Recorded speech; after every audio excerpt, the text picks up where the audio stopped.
I found a magical rock. It was a magical rock because it could draw on cars. My dad didn't like my magical rock. When I was 4 I really liked cows for some reason. So I went outside, got on all fours and actually chewed on grass for a good 5 minutes. In like 4th grade I filled rolled up notebook paper with grass clippings and sold joints for 25 cents on our playground. The school was really mad at me until they figured out that I was completely fucking retarded. We had a tree house with a zip line. The tree house was rotted and my dad told us to go ride the line a few more times if we wanted to because he was going to tear it all down.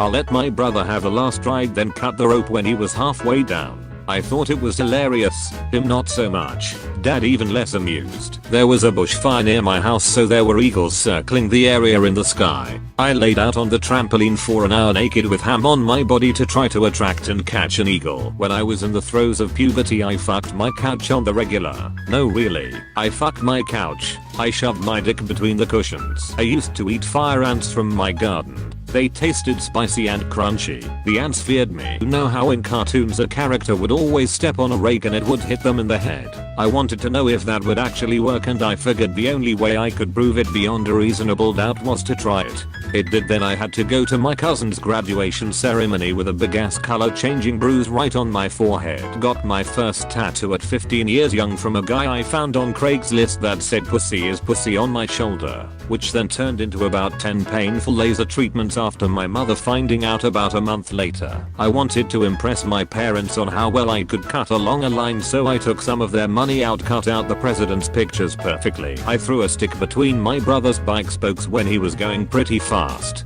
destroyed his bike and I was grounded all summer. Still funny as hell. Edit. He lived. My friend had a deck that was about 20 feet from the ground. We thought it would be super awesome to get a bunch of rope tied to a post and jump off of it. We didn't measure it out, but we figured the rope would catch our fall a few feet from the ground. However, just to be safe we tied the rope around our neck and the rest of our limbs so we wouldn't have to hold on to it. Her grandma ended up catching us before we jumped and ended up breaking our necks / winning the Darwin Award. When I was about 7 I put a full peanut butter and jelly sandwich into the VHS slot in my VCR. I had figured with all the work he does he must be hungry. Tried to make lava by heating up rocks and pot on the oven.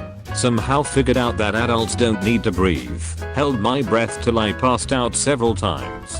Tried to invent a new way to eat. I crushed up plants, mixed them with water to make a thick green slime and would smear it all over me, hoping I was able to survive via photosynthesis. Was sent to my room once. Tried to climb out of the first floor using dental silk as rope. Tried to measure the amount of electricity a house had, since I had the notion that electricity is stored somewhere in the wall, by putting things into socket and build a straight line out of forks and spoons and touch it every few forks to make sure there was still electricity leaking out of the outlet.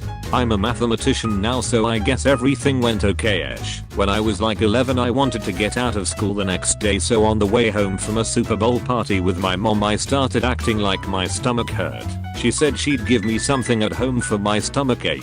Knowing this wouldn't get me out of school I started fake crying and said it really hurts. By this time we were already in the driveway of our apartment. She looked at me and said, I'm gonna take you to the hospital, but if you're faking I'm gonna beat your ass. Mexican household. So I stuck to my story and continued sobbing and saying it hurts. We get to the hospital and they don't know what's wrong with me, so they wanna do a CAT scan of me. My mom agrees and off I go. After the scan the doctor told us he thinks my appendix looked a little inflamed and that was probably the reason for the pain. I literally had no pain or discomfort anywhere, and that they wanted to remove it, which means surgery. My heart sank at the news, but I knew I couldn't confess now, I was too deep. So they schedule the surgery for the next morning. The morning comes and about half my family is there for support and prayer. I'm super fucking nervous at this point, so when the nurse gave me a shot on my butt cheek I accidentally tensed up and felt one of the worst pains of my life. They take me into surgery and everything went fine. The surgeon even came to recovery and showed me my appendix, which was awesome.